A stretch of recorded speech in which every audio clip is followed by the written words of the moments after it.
ఆదిలాబాద్ జిల్లా బేలా మండలం సాంగిడి గ్రామంలోని మండల ప్రజా పరిషత్ పాఠశాలలో ఉపాధ్యాయ దినోత్సవాన్ని ఘనంగా శనివారం నిర్వహించుకున్నారు. ఈ సందర్భంగా విద్యార్థులు టీచర్ కాంపిటీషన్లో ఉత్సాహంగా పాల్గొని తమ ప్రతిభను ప్రదర్శించారు. ప్రధాన ఉపాధ్యాయులు ఎస్ అశోక్ విద్యార్థులను ఉద్దేశించి మాట్లాడుతూ మహాగురువు సర్వేపల్లి రాధాకృష్ణన్ ఆలోచనలు, బోధనలు, ఉపాధ్యాయుల పాత్ర గురించి వివరించారు. ఈ వేడుకలో విద్యార్థులే ఉపాధ్యాయులుగా మారి విద్యార్థులను బోధించడం చాలా గర్వకారణమని అన్నారు.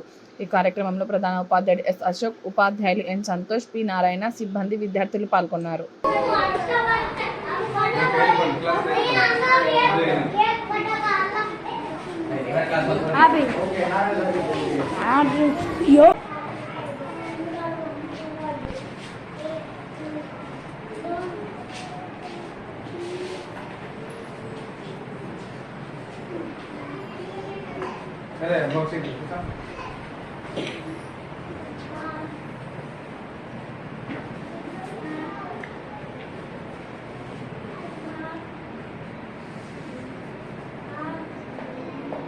Mesti